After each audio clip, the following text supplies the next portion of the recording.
Telo, ¿qué hora es, hijo? ¿Que no tienes hora? Tú vives en otra esfera, tú eres la mega estrella de los canes. Pues no, no me había fijado en la peineta, hijo. Ahora mismo me muevo. Me salgo del cuadro. ¿Qué hora es? Son las 4 de la tarde. Ea, va por ti, genio, va por ti, mi alma. No hay mejor hora para parir mis vídeos. Cada martes, Dios mediante, os traeré bajo el brazo un nuevo vídeo de arte sobre arte. Nacerán a las 4 de la tarde para vosotros. Saludos cordiales. Soy Jesús Méndez. Con el presente vídeo ponemos a andar este canal de arte. No podía ser de otro modo. Nuestro protagonista de hoy lo llevo grabado a fuego en mi corazón. Pablo, ¿qué te parece el artista que traemos hoy a la palestra? Bueno, Jesús, Antonio Castillo Lastruzzi, a riesgo de no equivocarnos, podemos considerarlo junto con Roldán en el siglo XVII por el gran padre de la escenografía y la imaginería sacra hispalense. Antonio Castillo Lastruzzi indudablemente es el gran revolucionario, junto con Ortega Bru, de la imaginería sacra ya en el siglo XX. Una persona a la que, como tú bien sabes, pues le toca recuperar gran parte de ese patrimonio religioso que desgraciadamente se perdió porque fue destruido durante los años de la República y los años de la Guerra Civil. Pablo, ¿qué destacarías en la obra de Castillo Lastruzzi como imaginero? Bueno, una persona, un imaginero, pues tremendamente influenciado porque fue su maestro, Antonio Susillo, creo que uno de los grandes escultores, si no el más importante que ha dado Sevilla en su historia, que va, lógicamente, pues a influir decididamente en la obra de Castillo.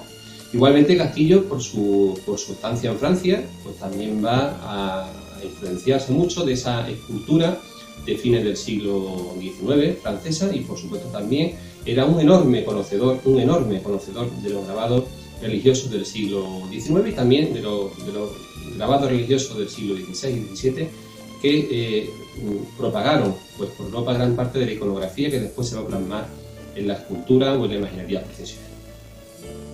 En futuros vídeos descubriremos cómo han existido artistas que una vez ya se han consagrado, a pasar de los años, renegaron de sus maestros, no queriendo reconocer sus incipientes fuentes de aprendizaje. Castillo, hasta en su ancianidad, durante toda su longeva vida, tuvo siempre presente a su maestro, refiriéndose a él con dolor, un dolor profundo, como mi malogrado maestro. Indudablemente a Castillo Lastruzzi se le reconoce las grandes composiciones. Creo que era un enorme escenógrafo, un enorme conocedor de las composiciones de numerosas imágenes en espacios reducidos, ¿no? Algo que él va a tomar particularmente de ese enorme gusto que él poseía por Auguste Rodin y particularmente de su conocida obra Los burgueses de Calais, donde en un espacio reducido se van a concentrar muchas imágenes, algo que Castillo Lastruzzi va a imitar para la composición de muchos de sus pasos procesionales, llámese la bofetada, el paso del misterio de San Gonzalo, la presentación al pueblo de San Benito, el del beso de Judas o el paso del misterio de la hermandad de la Macarena, el paso del misterio de la sentencia. Desde mi juventud he crecido rodeado de sus bocetos. Cuando llegaba Semana Santa y veía procesionar sus imágenes de Cristo y de Virgen, experimentaba un sentimiento muy especial, ya que muchas de esas imágenes eran mis amigos de día a día, en el taller de mi tío abuelo Adolfo Castillo y de mi maestro José Pérez Delgado, continuadores del taller de Castillo Lastruzzi. Castillo era un enorme conocedor de la escena. Castillo era un enorme escenógrafo, un enorme director de una gran obra de teatro, la teatralización catequética, la teatralización evangelizadora de los episodios de la Pasión. Y él va a conseguir introducir en los pasos procesionales, aparte de ese concebido movimiento, va a conseguir que nosotros, los que somos testigos de ese paso procesional, los que vemos descubrir esos pasos procesionales, pues seamos testigos de que en esos pasos procesionales, además de figuras, hay un lenguaje gestual que es evidente, que se da entre las imágenes. Por supuesto hay un lenguaje verbal que nosotros lógicamente no oímos, pero que conocemos porque lo hemos leído en la Biblia, ¿no? Y esa capacidad que tiene Antonio Castillo de integrar la escena va a dotar, lógicamente, en el caso de Misterio, de enorme dinamismo, puesto que él va a ser como ese gran director de teatro que va a asignar a cada personaje un rol que en cada personaje va a ser distinto y que lo va a hacer partícipe de algo concreto dentro de una escena por todos los fines.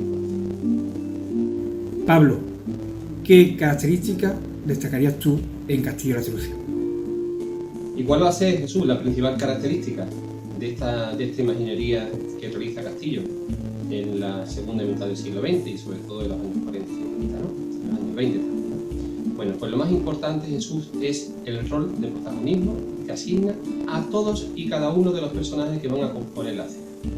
En primer lugar, a la imaginaria primaria, a las imágenes de Jesús. Pero sobre todo, una característica fundamental es otorgarle una preponderancia bastante relevante a los personajes secundarios, hasta el punto que tal va a ser la importancia que él le va a dar al lenguaje gestual y al lenguaje corporal de esos personajes secundarios, que Sevilla va a hacer suyo el nombre de muchos de ellos para nomenclar, para llamar a esas cofradías, de tal manera que muchas de estas advocaciones populares van a adelantar a la hora de nombrarlas a las vocaciones canónicas. En cualquier caso, en muchas ocasiones, en vez de llamar vamos a ver el misterio de la redención, vamos a decir vamos a ver el misterio del beso de Judas. Por ejemplo, cuando hablamos del Santísimo Cristo de las Tres Caídas, muchos son los sevillanos que dicen vamos a ver el caballo de Triana, o por ejemplo vamos a ver el Pilato de la Sentencia o el Pilato de la Magdalena. Y eso es fundamental para entender la obra de Castillo, la importancia que le va a dar a los personajes.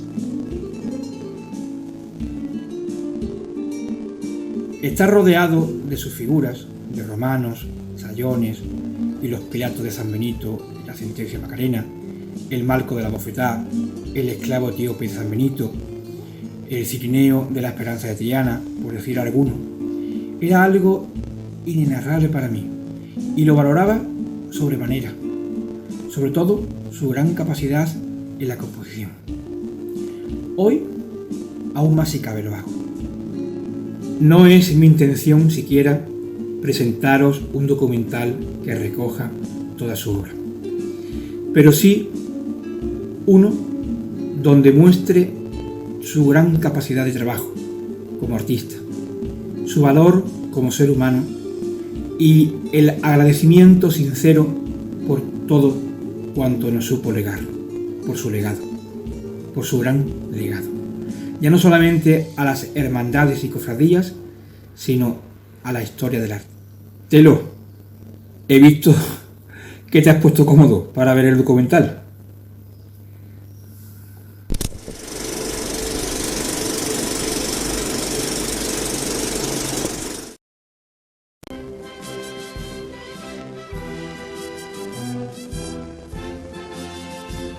A las 8 de la noche del día 20 de febrero del año del Señor de 1878, en el número 34 de la antigua calle Quesos del barrio de la Feria de Sevilla, vino al mundo nuestro personaje, Antonio Castillo Lastrucci.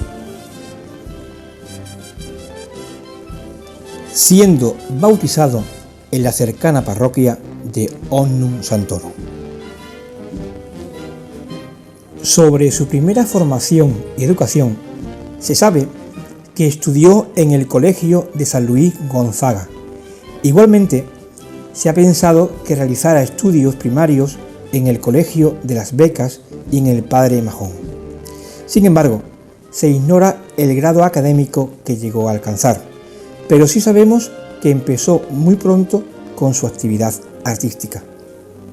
Fueron sus padres Eduardo Castillo del Pino, natural de Alaurín el Grande en Málaga, y su esposa Araceli Lastrucci del Castillo, nacida en Sevilla. Además de Antonio, la pareja tuvieron 5 hijos: Amalia, Eduardo, Adolfo, Arturo y Manuel. Aunque Adolfo y Arturo enfermaron y fallecieron a muy pronta edad.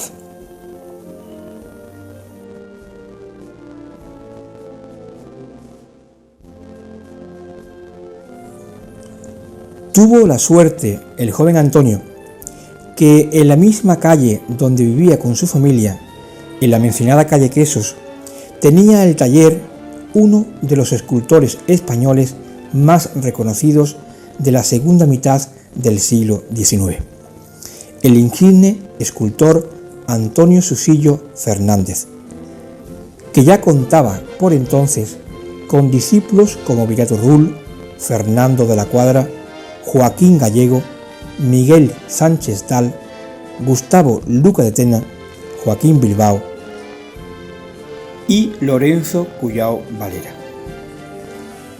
Sería el joven Castillo el último y el más joven discípulo del malogrado maestro sevillano.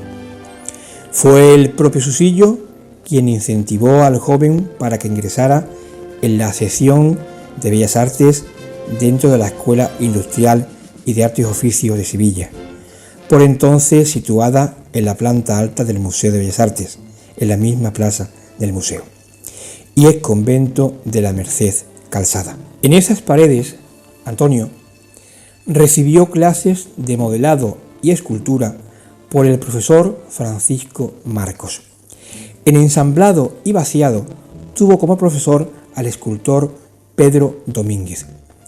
El gran pintor Gonzalo Bilbao le dio clases de colorido y composición, junto con José María Rodríguez de los Santos. En esas fechas coincide y tiene como compañeros de clase a los escultores, a la postre igualmente consagrados, Agustín Sánchez Cid y a Enrique Pérez Comendador. A todo ello hay que sumarle la fuerte influencia pictórica que sobre él ejerciera el inspirado pintor sevillano Virgilio Matoni, con el que mantuvo su amistad a lo largo de los años e incluso tuvieron unos lazos laborales.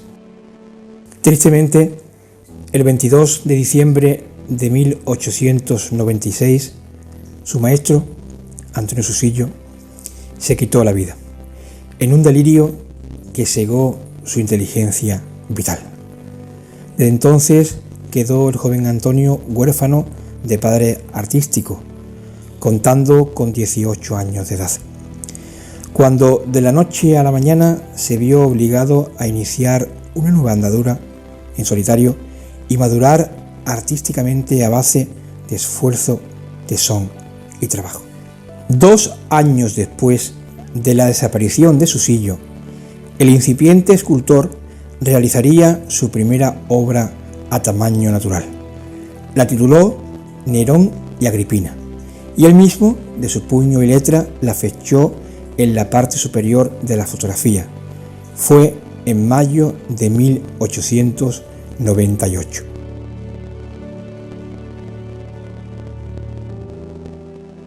En 1909 fue el encargado de modelar la medalla de oro que por suscripción popular se le ofreció a don Cayetano Luca de Tena. En el anverso de la misma se ve el busto del ilustre hijo de Sevilla, mientras que en el reverso se lee la inscripción La patria chica a su hijo Cayetano Luca de Tena.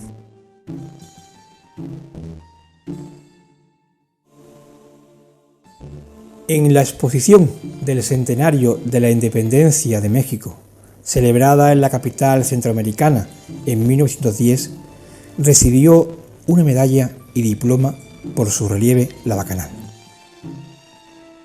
Su obra inicial ya dejaba asentado sus predilecciones escultóricas novecentistas, con una clara evocación al maestro Mariano Benlliure, al que había conocido en sus primeros pasos con Susillo y desde siempre le unió una cordial amistad.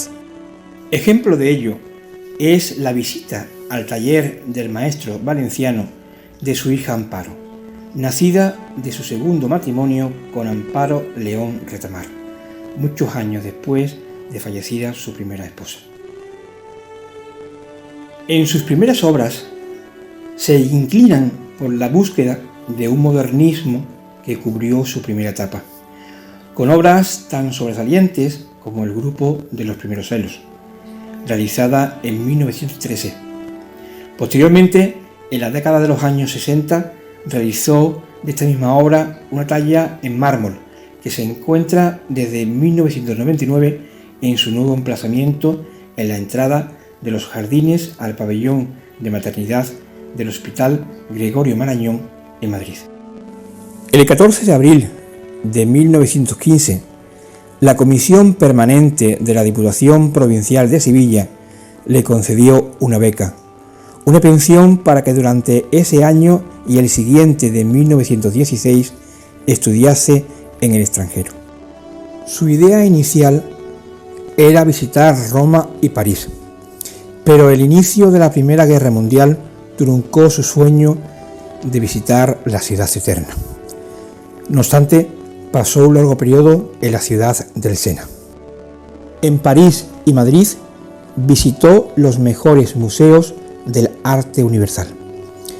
Pero de entre todos ellos, el mayor impacto visual que recibió el joven escultor sevillano fue al descubrir la obra de Auguste Rodin, justamente al contemplar la obra de los burgueses de Calas, donde la huella impresionista del maestro parisino le abrió su mente y vino a marcarle el inicio de una nueva y esplendorosa etapa en su quehacer, a partir del año 1922.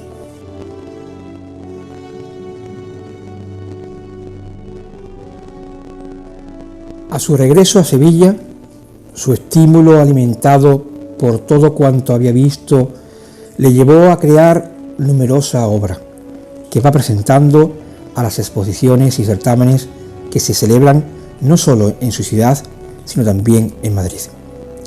De su maestro Susillo heredó el gusto por los altos relieves, deporte romántico, costumbrista e historicista.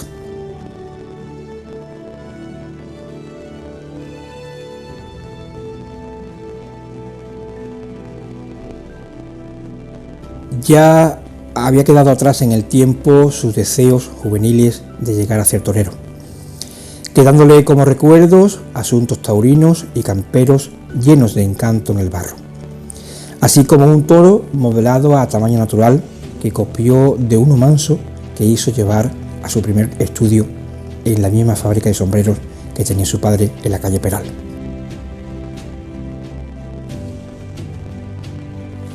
Daba este nombre a la calle precisamente un peral plantado dentro del patio de la fábrica. En este primer taller da rienda suelta a su imaginación, creando multitud de altorrelieves, algunos de ellos dedicados a las leyendas de Bécquer, otros en cambio inspirados en el Quijote, o destacando entre ellos un hermoso relieve de porte histórico titulado Numancia.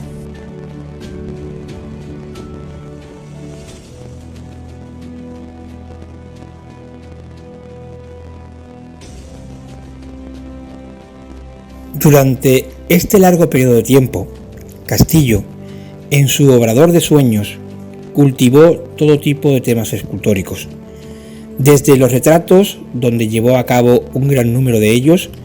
Cabe destacar sin duda el que realizó al literato Benito Mas y Prat, que se encuentra en la glorieta que lleva su nombre en el sevillano Parque de María Luisa.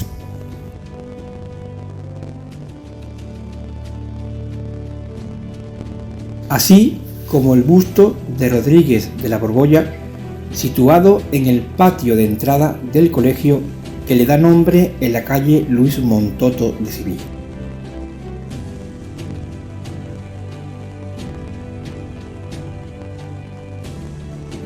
O el busto realizado al doctor Tolosa Latuar, que se encuentra en la clínica que lleva su nombre en la localidad gaditana de Chipiona.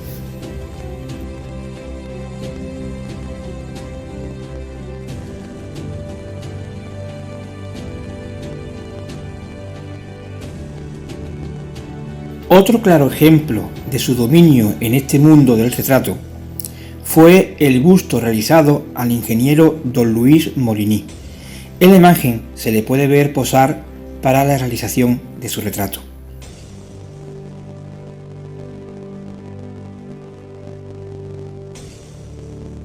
Especial mención cabe destacar sus proyectos para monumentos donde apostó con total entrega.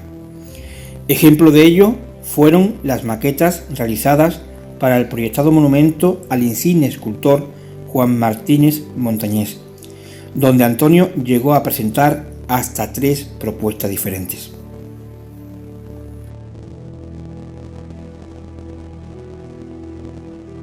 También realizó la maqueta para el monumento proyectado a Rodrigo de Triana, donde se le ve subido en el mástil de un barco anunciando tierra a la vista.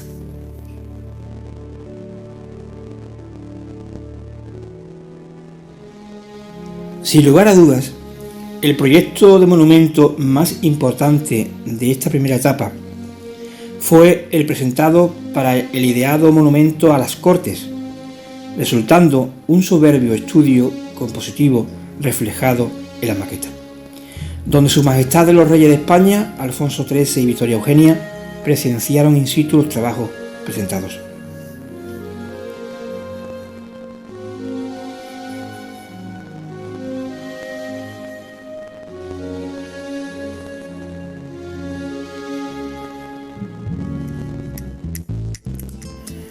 Su actividad artística no se limitó únicamente al plano de la escultura, sino que también encontró momentos de discernimiento en otro arte mayor, como la pintura, donde realizó diversas obras de porte costumbrista, casi todas tomando como modelos a su entorno familiar, como por ejemplo a su hermano Eduardo o algunas de sus hijas.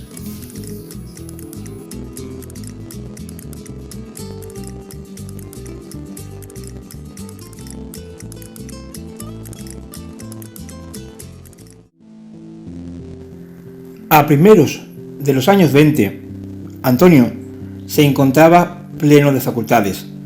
Casado con Teresa Muñoz García, ya tenían en el mundo a 7 hijos.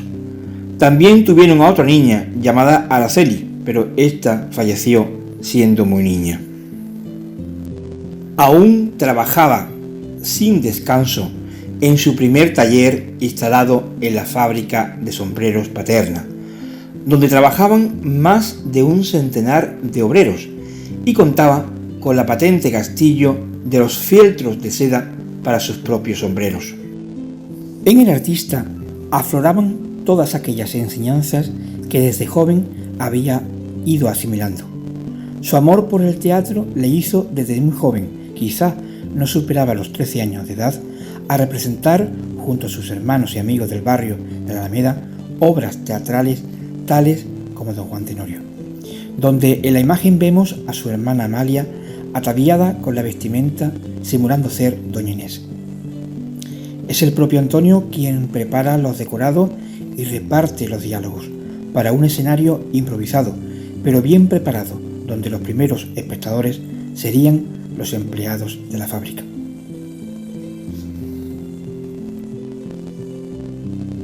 De ahí que desde sus comienzos empezara a cultivar una gran biblioteca que estaba compuesta por las mejores obras clásicas, libros de arte y de historia. Años después, en su nuevo estudio en San Vicente, él mismo se fabricó un gran mueble biblioteca en madera de caoba, donde entre sus libros ya coleccionados colocó la primera enciclopedia Espasa.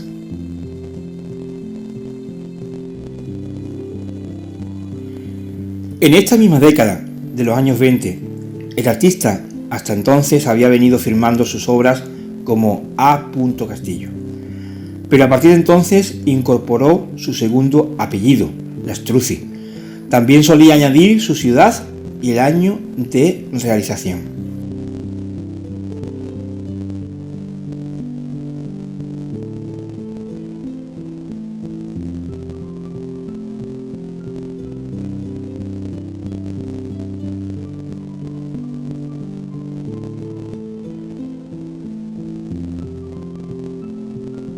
Su inclusión en el mundo de las hermandades y cofradías vino de la mano de un grupo de hermanos de la Hermandad Sevillana de la Bofetá. En la imagen recoge el momento cuando Castillo acaba de modelar el busto del Señor de Jesús Santanás. Fue en octubre del año 1922 cuando se le encargó su primer misterio para Sevilla, con idea de procesionar en la Semana Santa del siguiente año. Castillo contaba con 43 años de vida y se estrenó como imaginero con el misterio mencionado de Jesús Santanás para su ciudad y la realización de 2 imágenes para la hermandad del S. Homo de Málaga. En la mañana del 11 de marzo de 1923 se bendijo en San Román la imagen cristífera de Jesús Santanás. El misterio completo salió por primera vez en esa Semana Santa, resultando ser una obra impactante por la armonía de formas y su cuidada composición, bien estructurada, donde la escena parecía congelarse en el tiempo, y en ese mismo instante en el que Malco abofetea al Señor, que con su actitud erguida ponía de manifiesto su respuesta al sumo sacerdote. La prensa del momento escribió al respecto lo siguiente: nuestras esperanzas no han quedado defraudadas. Es más, la realidad ha superado con mucho a lo que habíamos presentido. ¿Qué escultor en solo 8 meses piensa, modela y talla en madera las 7 imágenes que componen el misterio de Jesús Santanás, que el martes fue admirado por toda Sevilla? Solo él, modo de composición y de dibujo de este grupo escultórico, donde todas y cada una de las imágenes encajan armoniosas en el conjunto, y en sus actitudes vienen a verse el alma de cada una. Todo allí es verdad. Las obras, a poco se miren, parecen que adquieren vida. Se espera verlas moverse, escuchar sus palabras, y esta obra genial de un escultor sevillano es del notable escultor Antonio Castillo, que con ellas pasa a ocupar el puesto que desde hace muchos años legítimamente le corresponde.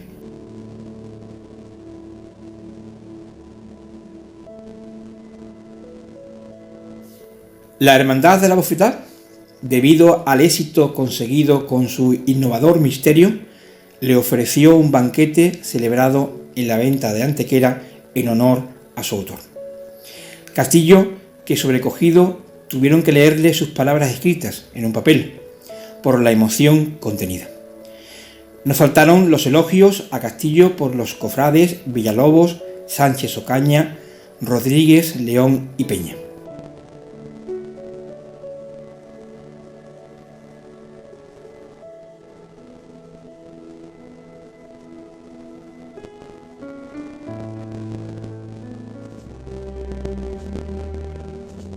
Este fue su referente sacro cristífero, en cuyo espejo fue de continuo a beber, como fuente inagotable de agua, y que saciaba su sed de amor, y donde Sevilla entera late y sabe corresponder en el gran poder de Dios, a través de su mirada penetrante de fe.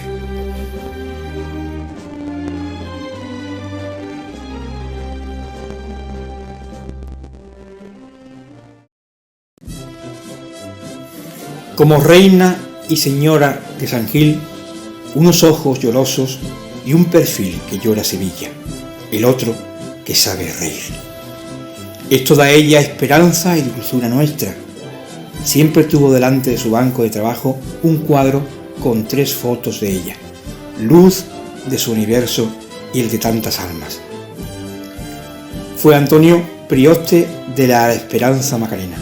Incluso hizo guardia nocturna junto a la Virgen en las vísperas de quemas de iglesias tristemente ocurridas en 1936. Antes de llegar a esta fecha, Castillo Lastruzzi se nos presentó en estado más puro y maduro, asimilando su arte para luego presentarlo a Sevilla. Allí donde siempre habrá un puente esperándonos, en su barrio de la Calzá.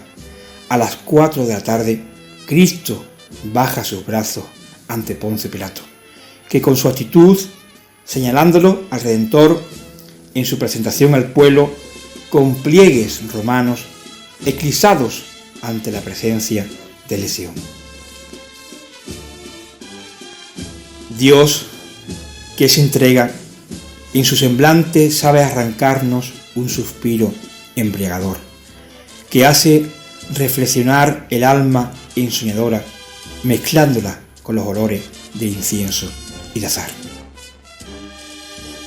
No pudo imaginar mejor la presencia de todo un Dios sobre la tierra como hombre que en esta hermosa imagen de Cristo cautivo sabe arrancarnos con su unción y hacernos a la vez presa de su bondad, entrega y devoción.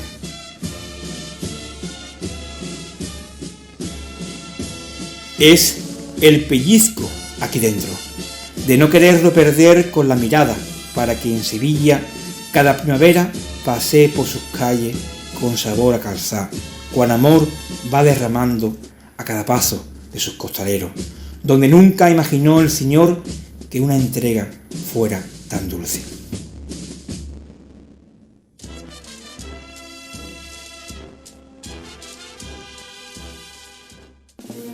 Su primera dolorosa para Sevilla fue la Virgen del Dulce Nombre, donde tomó por modelo a una joven sevillana por muchos conocida.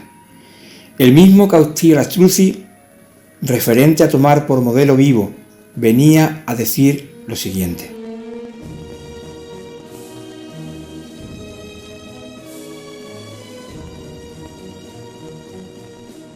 muy bella que sea su forma carnal, si soy diestro en el arte, habré hallado y habré conseguido una buena escultura. Pero la Virgen que nos canta deliciosamente la Iglesia, esa no aparece en la obra, ya que no puede haber una mujer, por muy perfecta que sea, que se asemeje a la Madre del Redentor, físicamente hablando.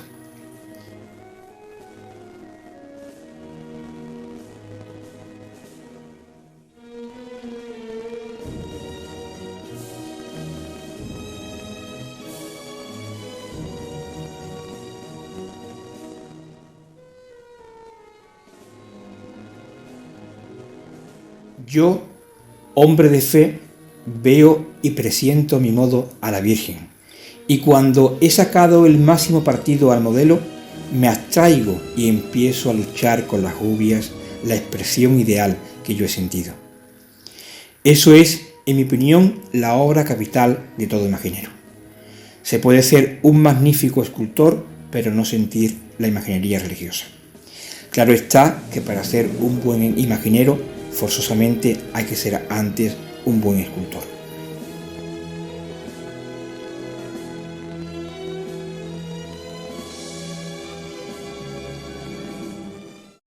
Como dulces son tus ojos de miel engalanados, que cubre tu mirada repleta de dulce espesura. Dicen que hasta dulces son tus labios. Eso es porque, de tanto querer soñar, yo sueño que junto a tu lado la dulzura se materializa en tu sonrisa, donde cada martes santo vuelves a ser reina y señora de todos nuestros sueños.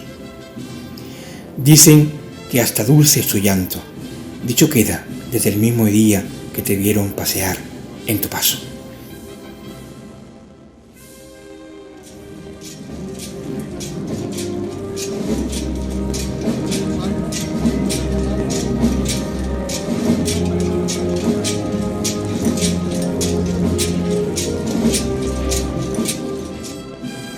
Eres la savia más sublime del verdadero dulce nombre de María. Y a través de tu mirada de madre, te asomas a tu barrio y con tu gracia bajo palio, Sevilla entera se entera de todos tus encantos.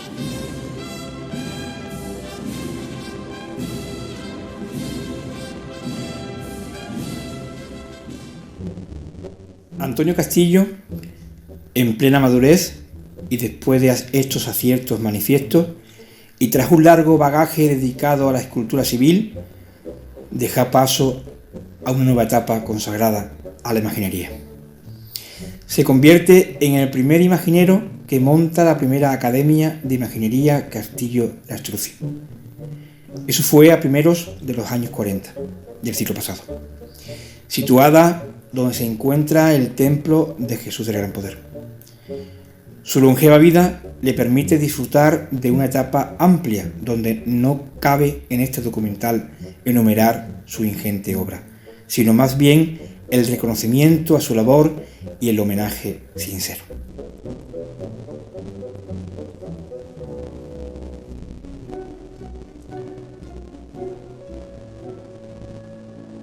El artista acometía su trabajo siempre a partir de un dibujo previo a modo de boceto en el papel. Nunca le faltaba en su mesita de noche un cuaderno para dibujar y estar preparado cuando la inspiración hacía acto de presencia, a cualquier hora del día o de la noche. Dibujaba la idea básica, bien fuera de un misterio, de una imagen de talla completa, o incluso proyectaba pasos y retablos y en definitiva todo tipo de ornamentación sacra.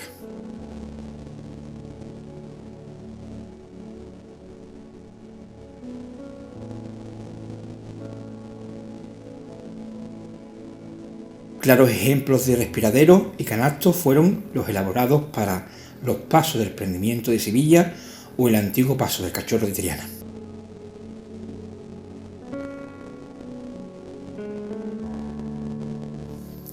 Del papel, el maestro, a renglón seguido, procedía a realizar una maqueta en barro a pequeña escala. Ejemplo de ello son las maquetas que realizó para cada uno de sus 10 misterios sevillanos, una maqueta de visión de conjunto. Así podemos ver las maquetas de los misterios de la presentación de Jesús al pueblo, la sentencia Macarena, el beso de Judas, el prendimiento o el descendimiento de Badajoz.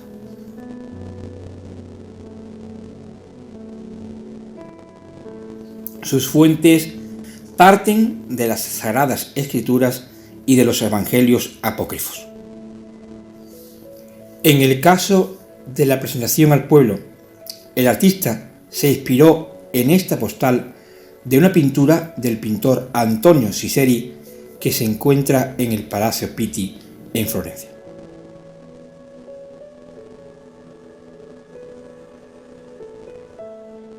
Una vez que el artista modelaba en barro las maquetas, estando ya aprobado el proyecto, procedía a realizarlo en escala natural, retomando al barro, pero en este caso a su tamaño.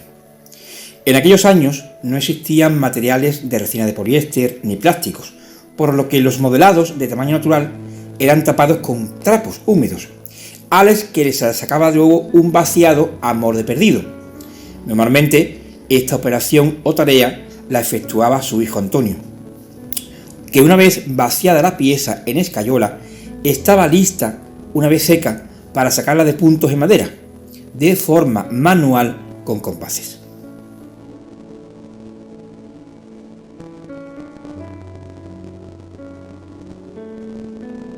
El proceso creativo era siempre de manera artesanal.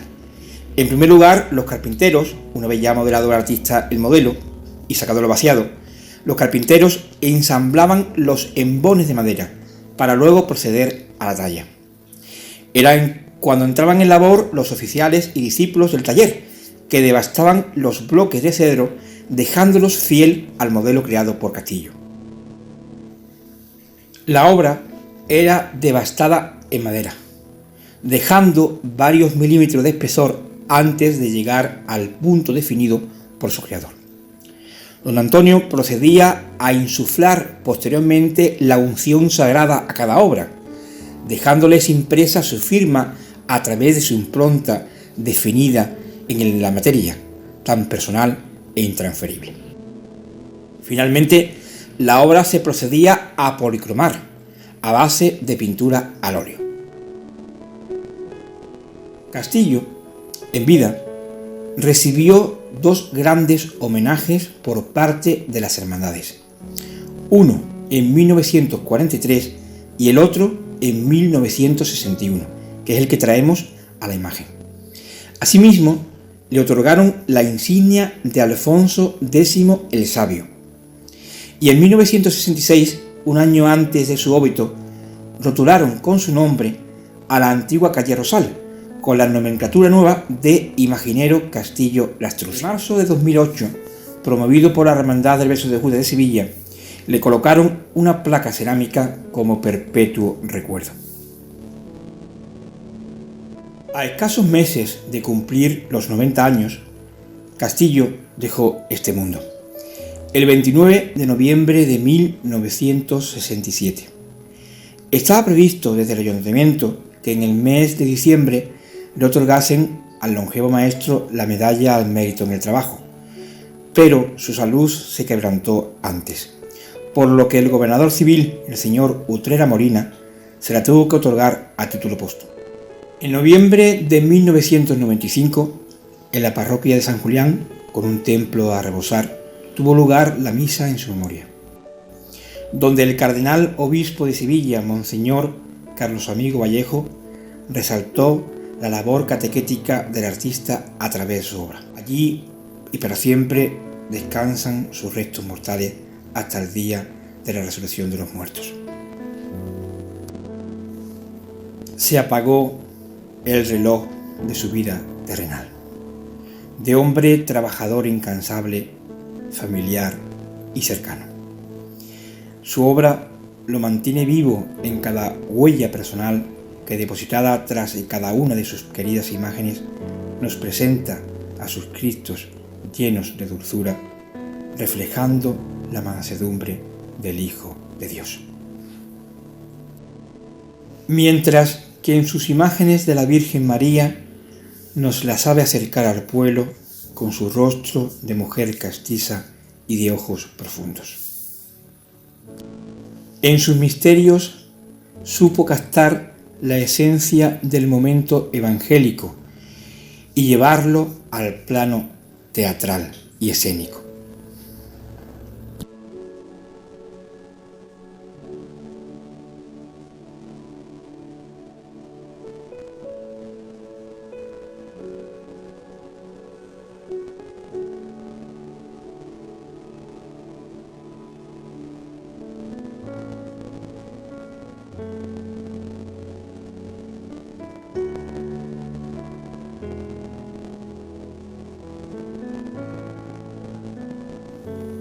Supo hacer de su arte el mejor de los escenarios, el ideal, donde generaciones venideras pudiésemos contemplar toda esta catequesis personal.